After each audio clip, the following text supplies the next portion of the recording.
last week, playing the very first game of the season. What you always talk about development and everything like that, but how has the team progressed since that very first game?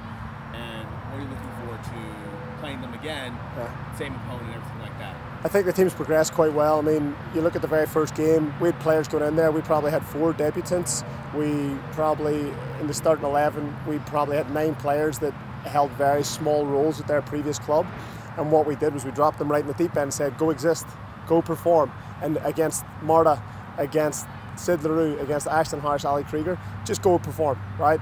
They did a great job in there, but we showed little moments within that game of naivety and inexperience.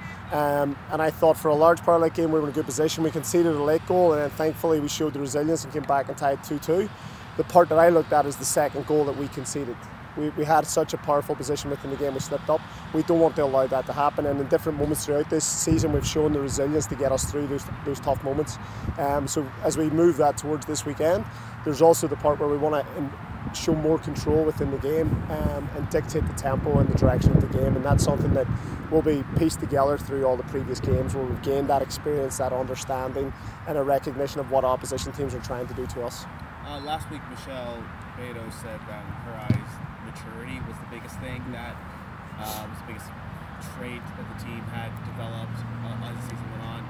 What would you say for yourself is the biggest trait, if you even put that into like fun? Yeah, not to go with the easy answer of maturity, but that's the reality of it. You know, we brought in a lot of players that have limited experience across the league, and we're totally fine with that, and we understand they need to get that experience, and it's moving things through the season and trying to find a consistent message and understanding different elements within the game. So for example, when we were playing Chicago and the player go down, we could have shown a real excitement and tried to overdo it and maybe have lost control of that game, but instead they managed to score 2 more goals and they actually killed the game. And for me that was the most impressive thing about it. It was a very controlled, mature performance, and that was very exciting to see back in April. So we have a better understanding of what some of our strengths are, we have a better understanding of some of our weaknesses, and how do we highlight what we can do best. So we'll take that into the game plan. We also,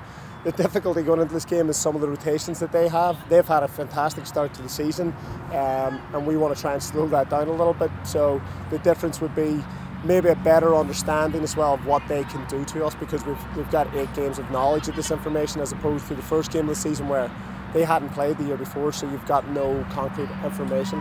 So I think it allows a little bit more of a concise game plan, which is what we just worked on today in practice.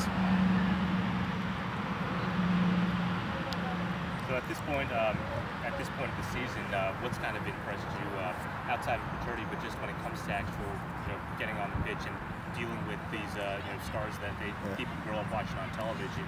What's kind of been impressing you when you get to see them kind of stand side by side? I think the trust that they put in the club to take care of their best interest, because there's some very talented young talent in this team, and fantastic individuals, and they've never wavered for us. They've never, win, lose or draw, they've not wavered, and they've stayed true to the process of getting better. We talked about it at the weekend.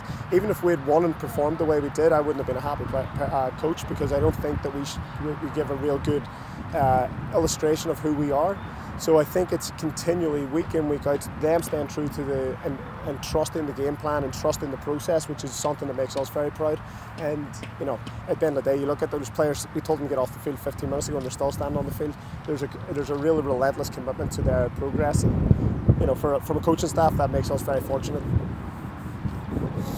have any updates on Bonner? How's she doing? Are you expecting her to maybe play? Yeah, she trained the whole practice today, which was good. Just working her way through a small injury that isn't terribly concerning, but it was very much precautionary measures last week.